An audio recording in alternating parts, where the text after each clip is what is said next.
All right, let's talk about my favorite carry gun. So what I have here is a Glock 45, milled for an Aimpoint Acro P2. Then I have excess big dot DXT2s in front. They had to mill a new dovetail in front of the optic to put that there. The other modification I have on it is the moon cut. Right now, this is my ideal favorite setup for concealed carry. Now, I said this was a Glock 45. It's actually a Glock 19 slide on a Glock 45 frame. I've already taken this gun through a class, and I've tried it before. There's no issue with that. Now, why I chose an Acro P2? Well, the P2 is enclosed. It has battery access on the outside, and it uses a cross bolt going across like that to secure the optic to the gun. People love to say that you don't need an enclosed emitter. Hopefully you don't. I have seen so many open emitters go down that I don't like them.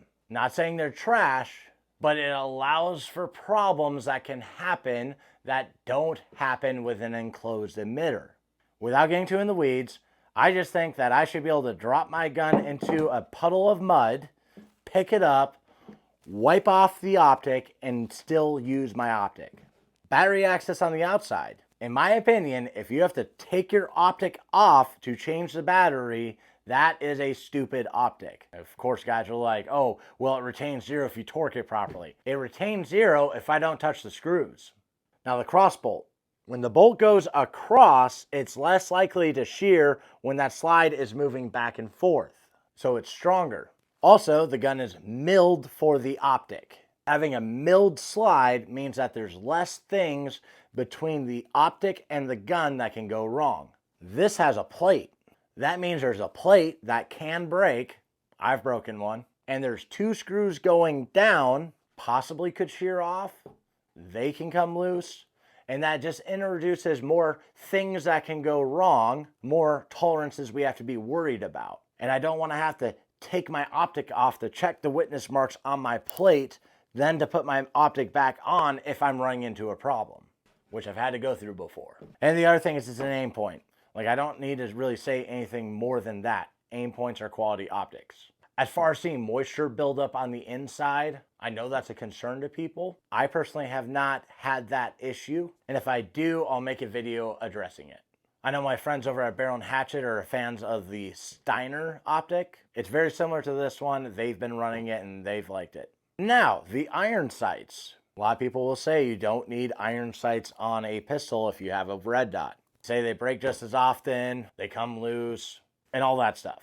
I have seen a lot of issues with red dots on pistols. It is still a newer thing that we have not mastered yet. I think this is as close as we get to having the best, but even then I still want irons. Not just for the optic failing. But imagine the optic does fail, I do have iron sight. The interesting thing with this is that my rear sight is so low that I can't actually see it, but I can see my front sight.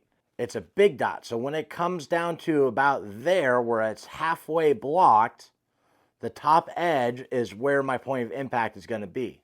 Some guys like real thin sights that don't obstruct your view with the red dot. I can't use those. My eyes suck. I'm working on it. There actually are eye exercises you can do, but my vision's really bad. I don't know if it's going to help. With a big dot, I can actually see my front sight. Even when I don't have glasses on, I can see my front sight.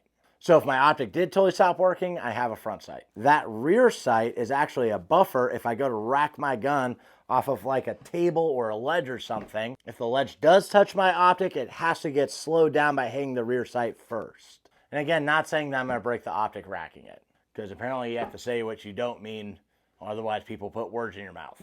Now, one of the big things I do like having irons on a red dot pistol for is that if you lose your dot, you can use your front sight to find your dot again.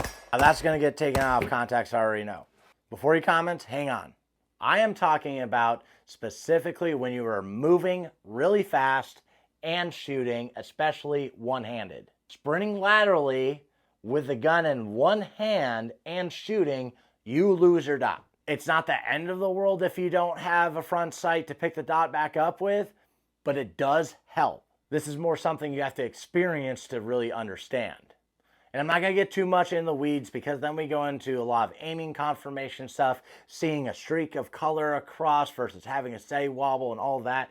My thing is that spring laterally, it is easier to find your dot again when you have a front sight to reference when you lose it. Now the moon cut on the gun. And the moon cut's apparently controversial. Here's the thing, guys. If I hook my belt on there and hold the magazine release down, I can strip that mag out of the gun one-handed. Cuts on the side are nice, but they're not good for that one-handed stripping the mag. Most people don't practice malfunctions enough to appreciate that. Now the trigger in it, standard Glock trigger. I think this actually has a 3.5 pound disconnector from Glock that's OEM. And the reason why I have that is I broke the other one and I just need one that would ship real fast, and the 3.5 would actually ship faster than the 5.5, and I needed a working gun. But like all my other Gen 5 guns, they have the 5.5 connector in them. I tried the Glock Performance trigger and I liked it.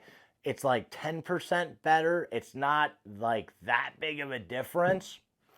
However, I think I've broken it. So at this point, the Glock Performance trigger is not one that I recommend. It's nice, but I wouldn't carry it at this time. The ammo I carry in it is Defiant Munitions TCX 115 grain plus P. Watch the ballistics videos on it. It does really, really well. Pete Jr. over at Defiant Munitions, he is an awesome dude, and he's a guy you should give your money to. Plus, he makes the best ammo that I've ever seen. So that's my carry gun. If you're going to carry a red dot pistol, I recommend also having a training gun that has a red dot and no iron sights. That way, when you're drawing and presenting, you have no sights to reference and cheat off of to find your dot again.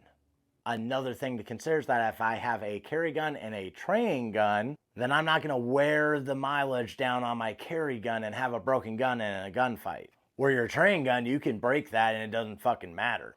Like the best setup would be to have your carry gun, another training gun just like it, and then a training gun with no irons. And I actually told a student of mine to get a training gun because he takes a lot of classes, and he no shit broke that gun within a couple months. It was just very simple. It was just a recoil spring. But thank God it was that gun and not his carry gun when it was an emergency.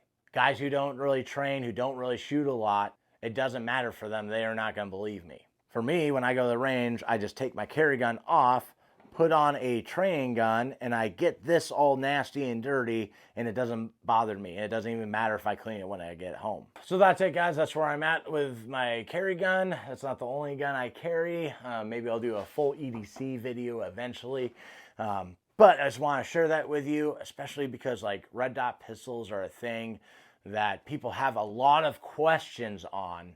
And I think I have come to the right conclusion at this point on how my carry gun should be set up. There are some things I want to experiment with on the range. Having a nitro trigger was one of them, and then I broke that trigger.